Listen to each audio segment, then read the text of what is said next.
X can do 1/4 work in 10 days, Y can do 40% of work in 40 days, and Z can do 1/3 of work in 30 days. Who will complete the work first? அப்போ நம்மளோட question என்னன்னா, X வந்து என்ன கொடுத்துருக்காங்க, 1/4 ஒர்க்கை வந்து 10 டேஸில் முடிக்கிறாங்களா. அப்போ அவங்க 1 ஒர்க்கை எவ்வளோ நாளில் முடிச்சிருப்பாங்க, ஒரு ஒர்க்கு அவங்க 40 டேஸில் முடிச்சிருப்பாங்க. என்ன பண்ணணும்னு தெரியும்ல, 10 × 4 பண்ணால் 40 ஆகிடும். அதே மாதிரி அடுத்து என்ன கொடுத்துருக்காங்க, 40% ஆஃப் ஒர்க், 40% ஆஃப் ஒர்க்கை வந்து 40 டேஸில் முடிக்கிறாங்க.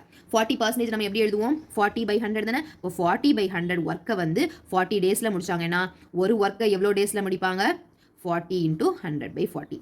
Answer 100 days. அப்போ இது ஆக்சுவலி ஏ முடிக்கிறது. ஏ எவ்வளோ டேஸில் முடிக்கிறாங்க, ஒரு ஒர்க்கை 40 டேஸ். பி எவ்வளோ டேஸ் எடுத்திருக்காங்க, 100 டேஸ். ஓகே, அடுத்து என்ன கொடுத்துருக்காங்க, Z can do 1/3 of work in 13 days. 1/3 of work. அப்போ ஒரு ஒர்க் எவ்வளோ டேஸில் முடிச்சிருப்பாங்க, 13 × 3 தட் இஸ் 39. அப்போ Z XYZ வந்து எவ்வளோ டேஸில் முடிச்சிருப்பாங்க,